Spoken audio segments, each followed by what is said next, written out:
Hello guys, depth comics के एक और एपिसोड के अंदर आप सभी का स्वागत है। एंड अगर तुमने लास्ट एपिसोड देखा था तो तुम्हें कैसे पता होगा कि मार्क स्पेक्टर अब न्यूयॉर्क आ चुका है एंड उसने अपनी 3 आइडेंटिटी बनाई है। एंड पहली है स्टीवन ग्रैंट नाम से, सेकंड है जैक लोकली एंड थर्ड है मून नाइट। एंड कैसे जैक लोकली जो है वो एक कैब ड्राइवर बन चुका है एंड गेन्नार्स की डिनर पर पहुंचता है कुछ खबरें निकालने के लिए। वहाँ उसे क्रॉली नामक एक बंदा मिलता है जो बताता है कि बुशमन अब न्यूयॉर्क आ चुका है एंड मिस्टर बिग बन करके घूम रहा है और अपना कुछ ड्रग का बिजनेस चला रहा है। नाउ अब उसके आगे मार्क अपनी कैब में कपड़े बदलता है एंड जैक लॉकली से बन जाता है मून नाइट। देन फ्रेंची अपना एक चॉपर लेकर के आता है एंड एक रॉब लेडार के नीचे की तरफ फेंकता है और मून नाइट उस पर लटक करके निकल जाता है मिस्टर बिग की तरफ उसको मारने के लिए। वो अपने आइकॉनिक क्रेसेंट शेप्ड गिल्डर का यूज करके एक बिल्डिंग पर लैंड करता है जहाँ उसे बुशमन के कुछ लोग छुपे हुए मिलते हैं। नाउ मून नाइट उस बिल्डिंग से उतर करके एक सस्ते से नाइट क्लब के अंदर घुस जाता है जहाँ पर बुशमन के कुछ गुंडे ऐश कर रहे होते हैं। जैसे ही वो अंदर जाता है सब लोग डर जाते हैं एंड एक गुंडा चिल्ला करके कहता है कि ये तो मून नाइट है। सब उस पर बंदूक तान लेते हैं लेकिन अपना मून नाइट वहां पर डरता नहीं है। देन अगेन हमें फुल ऑन एक्शन शुरू होते हुए दिखता है। मून नाइट अपनी किक्स से उन गुंडों को धोता है। वो उन्हें बताता है कि उन्होंने जो डेथ्स ऑफ हेड का लॉकेट पहना हुआ है हर एक गुंडे ने, वो उनके लिए कब्र का पत्थर बनेगा।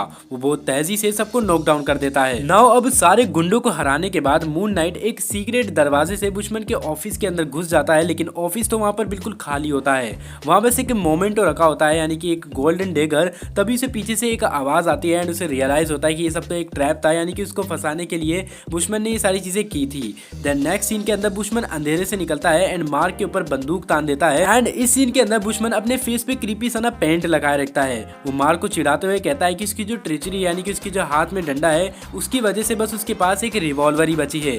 तभी बाहर मार्लिन अपनी कार से उतरती है एंड नाइट क्लब के अंदर जाती है क्योंकि उसे पता होता है कि मार्क स्पेक्टर वहां पर खतरे के अंदर है। फिर बुशमन गुस्से में गोली चलाता है लेकिन मून नाइट एकदम मैट्रिक्स स्टाइल में डॉज कर लेता है उस गोली को एंड मार्लिन वहां पर पहुंच जाती है जिसकी वजह से बुशमन का ध्यान भटक जाता है। नाउ बुशमन फायदा उठा करके मार्लिन पर हमला करता है जिसकी वजह से मून नाइट को ना काफी ज्यादा गुस्सा आ जाता है, वो पागल हो जाता है। वो बुशमन पर बहुत ही खतरनाक तरीके से टूट पड़ता है लेकिन बुशमन अपने स्टील टीथ यानी कि फौलादी दांत से मार्क की गर्दन पर काटने की कोशिश करता है। देन मून नाइट अपने कंट्रोल खो देता है। वो बुशमन को इतनी बुरी तरीके से पीटता है कि मार्लिन को बीच में आकर के उसे रोकना पड़ता है और वो उसे कहती है कि स्टीवन स्टॉप इट, यानी कि तुम अब रुक जाओ। एंड मार्क के दिमाग में तो काफी ज्यादा खून सवार था। वो बुशमन को मार देना चाहता था क्योंकि उसे ये बात याद आ जाती है कि उसने मार्लिन के बाप को मारा था, वो भी बिना किसी रीजन के। लेकिन मार्लिन उसे समझाती है कि अगर मार्क ने बुशमन को मार दिया तो उसमें और बुशमन के अंदर क्या ही फर्क रह जाएगा। यानी कि वो लड़की काफी ज्यादा डरपोक थी। यानी कि यार तुम खुद ही सोचो कि मून नाइट उसे मार देना चाहता है बुशमन को क्योंकि उसने मार्लिन के बाप को मारा है, लेकिन मार्लिन उसे रोक रही है क्योंकि वो बस मून नाइट को चाहती है, अपने बाप को नहीं। खैर एनीवेज, एंड तभी पुलिस के सायरेंस उन्हें सुनाई देते हैं। मार्क का गुस्सा ठंडा हो जाता है। उसे रियलाइज होता है कि वो काफी ज्यादा क्रेजी हो गया था।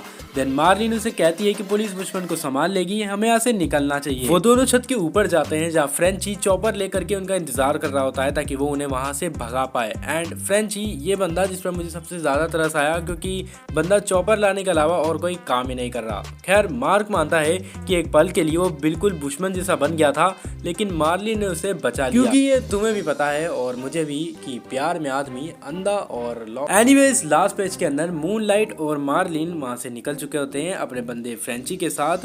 नीचे बुशमन बेहोश पड़ा होता है। पुलिस वहां पर पहुंच जाती है उसे ग्रैब करने के लिए यानी कि पकड़ने के लिए। एंड यहाँ कॉमिक के एंड में एक गहरी बात कही गई है कि मून नाइट एक लेजेंड हो सकता है लेकिन उस लेजेंड के पीछे एक इंसान है। मार्क स्पेक्टर को अपने अलग अलग किरदारों के बीच में ये कभी नहीं भूलना चाहिए कि वो असलियत में कौन है और अपनी पावर का कभी भी गलत इस्तेमाल नहीं करना चाहिए।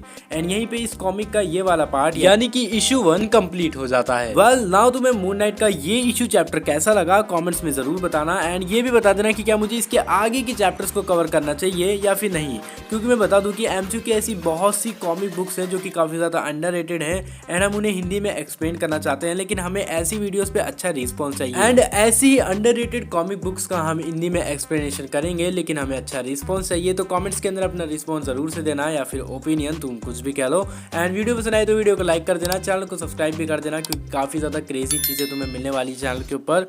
एंड मैं मिलता तुमसे नेक्स्ट वीडियो के अंदर, तब तक के लिए बाय बाय।